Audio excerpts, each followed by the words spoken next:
Et salut tout le monde, ici Jeux Vidéo Wars. Aujourd'hui on se retrouve pour ce 6e numéro de la collection Construire le Faucon Millenium de Star Wars.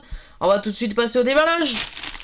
Donc comme vous avez pu le voir, j'ai déjà préalablement déblistérisé le fascicule numéro 6 pour une question de rapidité. Donc voilà. Toujours pareil, joli sachet de pièces pour ce numéro 6. D'ailleurs, sachet que je viens de remarquer qui est ouvert, qui était comme ça lors du déballage du blister. Donc je vais contrôler s'il y a bien toutes les pièces fournies dans ce numéro 6. Mais on verra ça un petit peu plus tard dans la vidéo. On va d'abord passer au fascicule numéro 6 avec la thématique abordée pour cette semaine qui est la table d'horloge du faucon. Donc on peut voir qu'on est bien sur le numéro 6. Lorsque l'on ouvre ce fascicule numéro 6 de la collection, on va tomber sur la première rubrique abordée qui est le vaisseau et ses caractéristiques techniques. On nous parle du cargo léger modifié YT 2400 de l'Outrider de Dark Ronda. Donc voilà, donc on nous parle un peu, donc ses caractéristiques techniques sont là, de sa longueur, il faisait 21 mètres, la largeur, il faisait 26 mètres 70, hauteur 0,75 mètres, on nous dit que sa vitesse maximale était de 1150 km/h dans l'atmosphère, il avait un moteur Congar à flux ionique, donc voilà. On nous parle après qu'il avait un générateur de bouclier défluctuel, donc ce qui était pas mal, et il avait un double canon en arsenal, double canon lourd, donc voilà. Après, lorsqu'on tourne la page, on a toujours le vaisseau et ses caractéristiques techniques, avec le cargo léger YT 2400, on nous parle que ce cargo avait sa coque en forme de soucoupe, voilà, qui abrite principalement un système ainsi que les soutes du vaisseau, qui a été conçu pour s'adapter aux besoins de la ou du propriétaire. Donc voilà. On nous parle après de Dark Ronda. Dark Ronda a de nombreux points communs avec Han Solo. L'origine de la Corellia, lui est aussi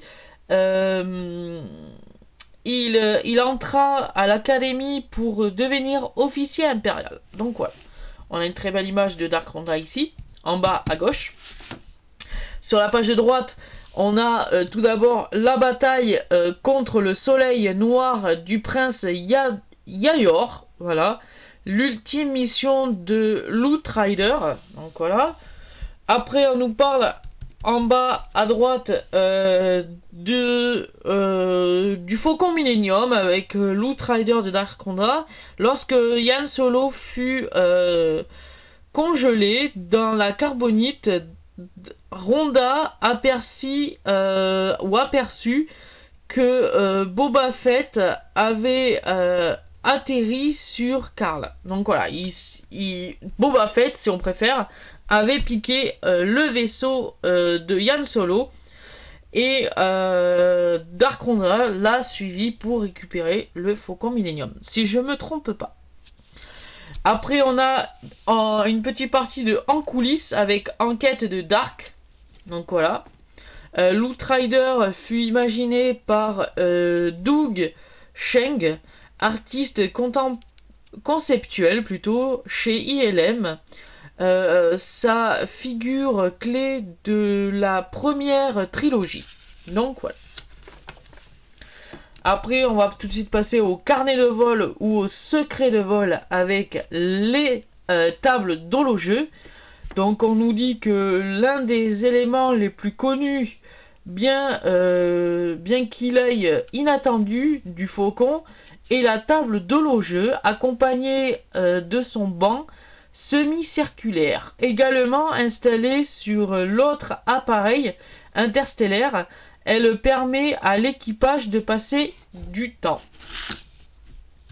Donc on nous parle un peu de son fonctionnement plutôt, à la table de l'eau-jeu avec la conception intérieure. Donc on nous parle de tous les composants électroniques de la table de l'eau-jeu.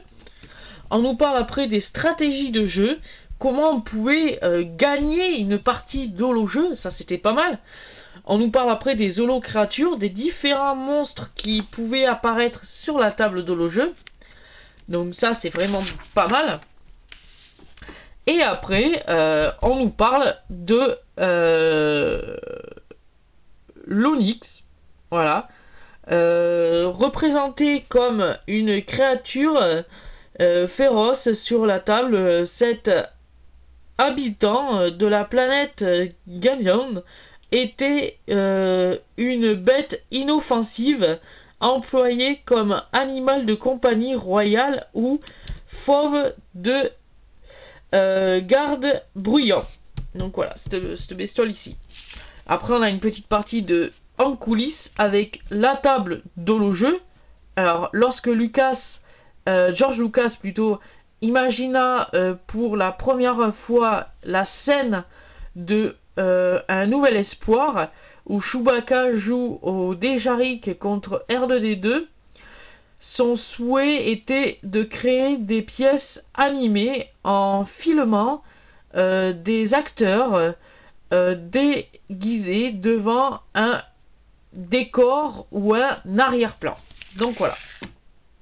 Ensuite, on va tout de suite passer au pas à pas de montage avec les pièces suivantes. Alors, je vais faire tout de suite la petite zoom sur la liste des pièces fournies dans ce fascicule numéro 6 avec le panneau supérieur d'instrumentation du cockpit, le panneau d'instrumentation plutôt inférieur arrière droit du cockpit, le panneau d'instrumentation inférieur arrière gauche du cockpit. On a après l'écran d'instrumentation droit, l'écran d'instrumentation gauche, levier de commande, anneau de jonction du cockpit, la coque supérieure du cockpit, la coque inférieure du cockpit, la fenêtre avant du cockpit, la base du banc et les détails de décoration de la plaque. Donc voilà. Donc je rappelle, on a ici le panneau supérieur d'instrumentation du cockpit. Ensuite on a le panneau d'instrumentation inférieur inférieur gauche et inférieur droit arrière du cockpit. On a ensuite les écrans d'instrumentation droite et gauche. On a les leviers de commande, on a l'anneau de jonction du cockpit, on a la partie supérieure du cockpit, la partie inférieure du cockpit, la fenêtre avant du cockpit, et derrière on nous met la base du banc et une plaque de décoration pour le tunnel de transit. Donc voilà. Pour ce numéro 6, en termes d'assemblage, on va pas faire grand chose. On va juste vérifier l'assemblage de la partie avant du cockpit. Voilà, parce qu'on ne nous demande pas de le fixer. Ouais, voilà, on ne nous demande pas de le fixer justement pour le moment. On nous demande juste de vérifier l'assemblage. Après, on va passer à la préparation des panneaux d'instrumentation. Voilà, on va préparer ça. L'installation des leviers de commande, je ferai ça lors du numéro 7, je crois, du prochain numéro, où on nous demandera de coller justement tous les leviers de commande. Donc j'en profiterai, je le ferai à ce moment-là. Et pour finir, on va nous demander d'assembler l'assemblage du cockpit. Voilà, d'assembler le cockpit. Vous pouvez à nouveau tester l'assemblage du couloir de transit avec le cockpit pour observer le résultat dans le numéro 7. Vous découvrirez comment terminer le cockpit et procéder à l'assemblage permanent. Donc voilà. On a une petite partie de en coulisses ici avec les décors éclair-optiques. Donc voilà. On nous raconte que certaines pièces de chez ILM qu'on retrouve sur le Faucon Millenium étaient tout simplement des pièces de maquettes de voitures, parce que ILM avait pas de plastique à l'époque, assez de plastique pour décorer le Faucon Millenium. Donc ils sont allés chercher dans des boutiques de modélistes des maquettes de voitures et ils ont pris quelques pièces pour décorer le Faucon Millenium. Donc voilà. Je vais tout de suite me munir de la planche à découper. Je vais récupérer le sachet de pièces. Je vais ouvrir le fascicule à la page correspondant. Donc voilà. Alors on va tout d'abord, je vais d'abord présenter les pièces. Donc il y a le panneau supérieur d'instrumentation du cockpit. On a après la base du banc, très jolie pièce. On a la partie supérieure du cockpit.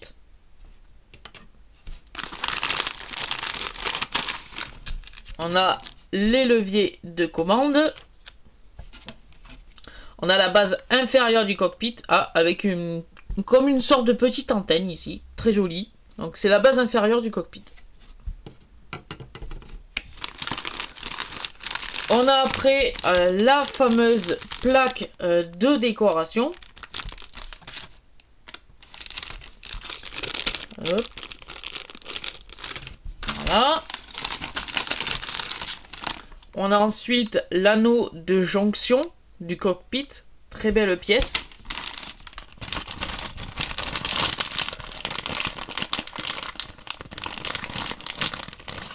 On a ensuite la fenêtre avant du cockpit.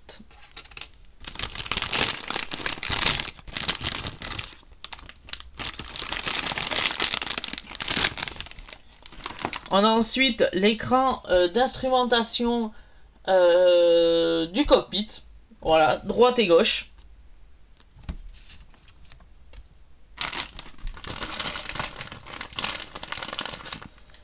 Et pour finir, on a ces deux petites pièces qui s'appellent le panneau d'instrumentation inférieur, arrière, droit et gauche. Donc voilà. Toujours pareil, je tiens à le rappeler, il y a toujours un numéro sur la pochette de chaque sachet de pièces. Donc lorsqu'on n'utilisera pas de pièces, on remettra les pièces dans le sachet. On va tout d'abord commencer par prendre la partie inférieure et la partie supérieure du cockpit. Donc tout le reste pour le moment, on va les mettre de côté. La première phase est de tester l'assemblage. Donc on a deux trous en bas et deux trous en haut de la partie inférieure. On a deux ergots en haut et deux ergots en bas sur la partie supérieure du cockpit, et tout simplement on va venir les assembler.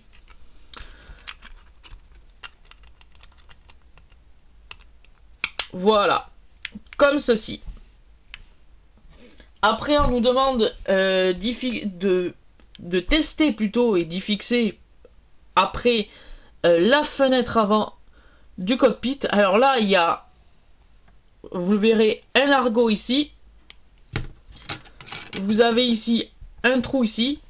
Ah, mon assemblage se casse. Voilà. Donc j'étais en train de dire qu'il y avait un ergot ici, un trou ici, et on n'a plus qu'à l'assembler.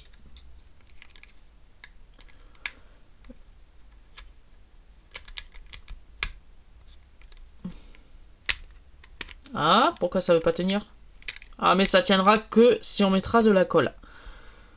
Peut-être.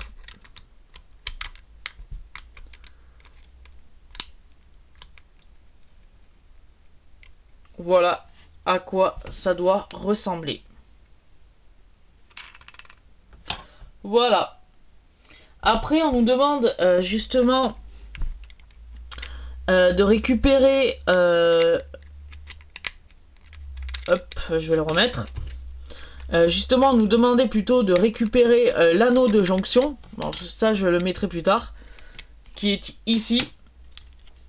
On nous demande de l'assembler sur la base inférieure et la base supérieure du cockpit. Alors il y a un sens à respecter. Il est où le sens tac tac tac. Voilà. Il faut que cette partie soit en haut du cockpit.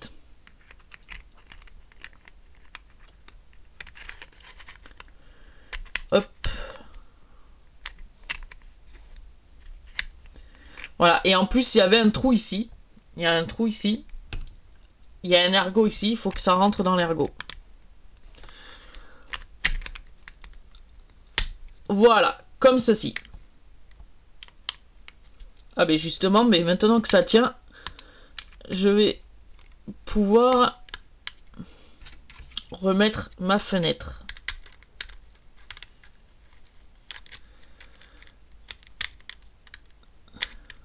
Ah, voilà, comme ceci. Et ensuite, on nous demande de récupérer la partie supérieure et la partie inférieure du tunnel de transit, qui sont ici, que je rappelle qu'on avait eu dans le numéro 5. On nous demande tout simplement de la remonter. Alors, je crois que c'était dans ce sens, si ma mémoire est bonne. Voilà, comme ceci. Voilà, comme ceci plutôt. Et on nous demande de tester l'assemblage. Alors, je crois qu'il y a un sens, si je me trompe pas. Oui, il y a un sens. Il y a un trou ici qui doit aller dans le trou qui se trouve ici. Voilà. Ah, apparemment je ne peux pas, tout simplement parce qu'il y a un ergot ici. Là. Mais il n'y a pas le trou ici. Il n'y a pas le trou ici.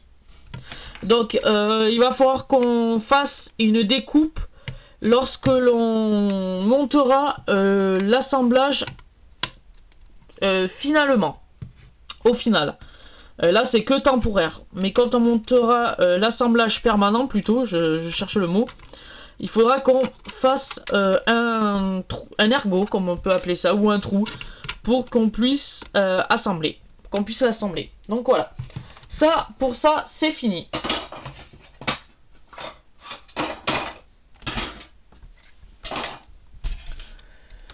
Ensuite, on nous demande de récupérer le panneau d'instrumentation. Ouais, c'est ça, le panneau inférieur d'instrumentation du cockpit. Et on va venir y fixer les deux parties qui s'appellent le panneau d'instrumentation inférieur, arrière, droit et gauche. Alors pour les fixer, ces deux petits panneaux, il va falloir coller les deux écrans d'instrumentation droite et gauche. Alors c'est facile, il y a un sens. Ça, c'est le panneau d'instrumentation droit et ça c'est le panneau d'instrumentation gauche. Donc on va commencer par le droit. Donc tout simplement on enlève la partie qui ne colle pas. Je vais y arriver.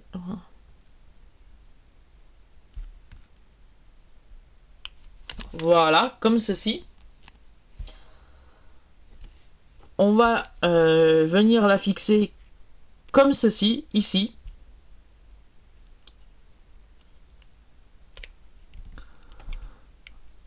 Voilà. Et on va venir placer le panneau d'instrumentation. Ouais, c'est ça. Le panneau d'instrumentation inférieur, arrière, droit. Le panneau d'instrumentation inférieur, avant droit, il est là.